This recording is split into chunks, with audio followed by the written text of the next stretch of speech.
Alrighty, well, I have yet to get the instance getting picked up to work as it should. I've tried a couple other things. I've tried using the box overlap as well, and I have not had any luck with it. But anyhow, for the time being, we are just going to continue. So, moving on to get hit socket transform. Currently, we are flat out we're not making use of the hit index at all. We're not doing what we want with it. So what we need to do is actually figure out, well, if we look at our function that we actually already made, we have get instance socket transform. So if we come down here, we are just flat out getting the base mesh's socket. That's all we're doing. We're not actually getting anything from the hit index. So where we're getting the get socket transform from the socket, that's not the one that we want to use. We want to use our own function. So if we head back up here, we have the instance component, we have the index that we want to hit, and then we also have the socket name, and then this one, well, we really don't need to pass in successful or not, but we also have the world space. So actually, which ones do we need to pass in? Yeah, so because that's passed by reference, we can't set it to a default. Okay, so get hit socket transform. Let's go down here to where we get the socket transform and call the function directly. So what do we call it? So we search for socket, we have get instance socket transform. So the first parameter is going to be the instanced component, which in our case, it's going to be the foundation instanced mesh. Then we have the index, so hit index. Then we have the socket name, so socket name. And then we have whether or not it was successful, which is a pass by reference, and a bool as to whether or not it is in world space. So we need to just create that bool real quick. So I'm just going to do bool B is successful and set it to false by default. All right. So a little confused there.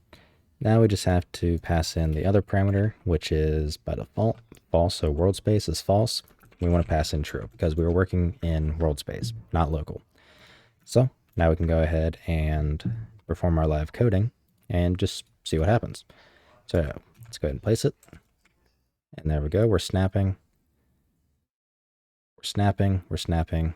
We're snapping. And still that one's broken. But we know that it is working. So we know we're good to go. And that ultimately is great. So what we can do is, because a instance static mesh, which one? Oh, duh. I got myself backwards. So now that we have a way to tell whether or not we are actually, snapping, we can put logic in here to trigger something. So for example, a material change. We could have our box, let me give you the example. We could have this wall be, like right now it'll be red because it's not snapping to anything. And then when I go over here and snap it, it could be blue or green, indicating that, hey, we are able to place this wall down. So that's what we can do with it. And we can do that all right in this little section here. So if it's a blocking hit, great, that means we're going to move the actor wherever we need to.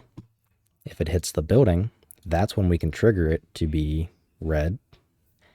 And if it is a valid, transform, a valid point to snap to, we can make it green. So real quickly, we're just going to set up some basic materials just for that. So inside of our assets folder, let's create a new material. I'm going to name it m underscore, let's do default color master. Open that up.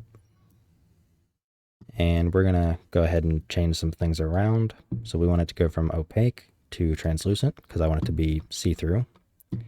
And then the shading model, they have added, wait, no, it's not shading model, is it? There it is, lighting mode. Volumetric, non-directional. Yep, making sure that's because I don't want it to be anything like performance heavy, so we'll leave it there. So now let's go ahead and press, let's see, that would be 3, I think, and then left click for vector 3 and change it. So by default, we'll just be flat out white, just a white color. Let's plug that into the base color. And then as far as opacity goes, let's probably hold down 1 and click so we have a constant and plug it into opacity. So 0 is nothing. 0.5 should show us something. So that's going to be kind of the rough basis to go on. So I'm going to right click on this, convert it to a parameter, and call it opacity. Same thing with the vector 3. We're going to call this one color. And now we have kind of the basics that we need. So I'm going to set by default the opacity to 0.3 and just, let's see, 0.2. We'll do 0.3. We'll be able to tinker with this more when we actually see the results. Okay, now I want to right click on it, create a material instance. So this one's going to be mi underscore, let's call it build color false. And then we're going to open that up, check and check, and duplicate it one more time. So mi build color underscore true, and open that one up as well. So for the false, we're going to change that color to be red. So just straight red. And for the true, we're going to do straight, we'll do green. Press OK and save. So we now have both of the materials that we need.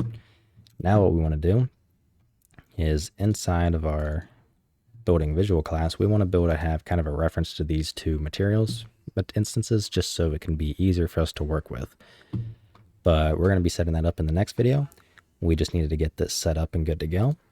So basically, like I said, I want it so whenever we are, like, for example, right here and snapped, I want it to be green. When we're right here and not snapped, I want it to be red.